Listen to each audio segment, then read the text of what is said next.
So one of the things that you had said recently, and I said this earlier as well, you've become a bit of a viral sensation. And I want you to elaborate a little more in substantive terms, because I think it encompasses what the world is going through, how the world is viewing India, and more importantly, how India is viewing the world. When you said at the Bratislava Forum recently that Europe must get out of this mindset that Europe's problems are the world's problems, but the world's problems are not Europe's problems. And you gave the example of what happened in Afghanistan just last year. At that time, nobody was shouting from the rooftop saying, why is Europe not taking a position? So do you feel, I wouldn't call it double standards, but there seems to be a mismatch that some of the problems that are happening far away, Indo-Pacific, they don't take a stance, but they expect India to take a stance that is happening on their continent.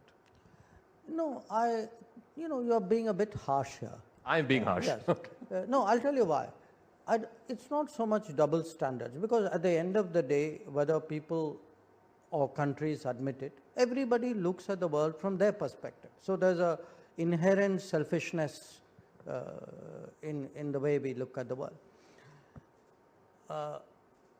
What is important is to develop that ability, if you want to carry other people with you, to also have some sense of their perspective and their interest. That's how you build coalitions, sure, if you would.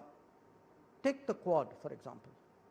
Why is it today? I mean, look at the United States. I mean, everybody would maybe I'm among the older people in the room, but our history with the United States is a very troubled history.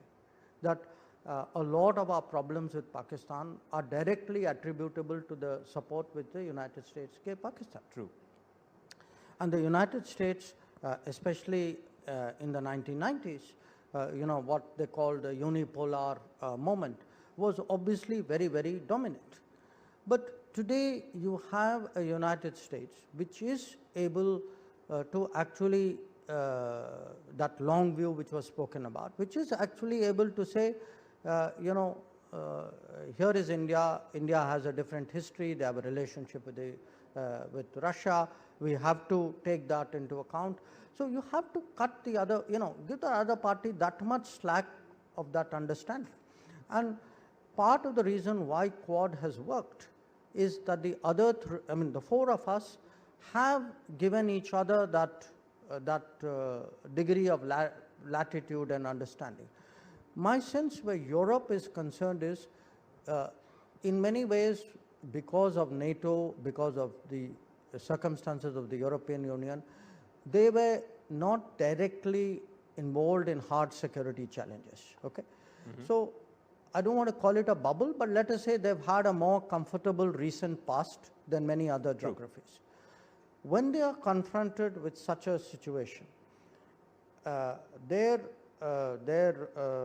level of emotion and their level of, I would say, agitation at this point of time, it almost makes them sort of feel, there can be one point of view and that's our point of view, and therefore that inclination to think, okay, here's somebody else who has a different history and different interests, and therefore should I approach him in a different way? Perhaps that is not so well developed. I think this experience in a way would actually connect them much more to other parts of the world. So I think you will see a very different sense of European diplomacy which will come out of it. I do remember for a lot of other challenges in other parts of the world, Europe actually took the more sanguine view, took the more, minimalistic view. I mean, even if you were to look at Afghanistan, I mean, a large part of the concerns was about migration. Yeah.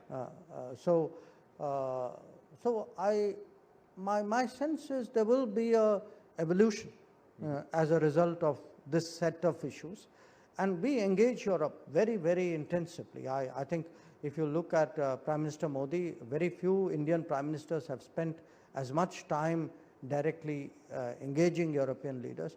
So we need to work at it. I think they need to work at it. And maybe we will get to have a better understanding of each other's interests.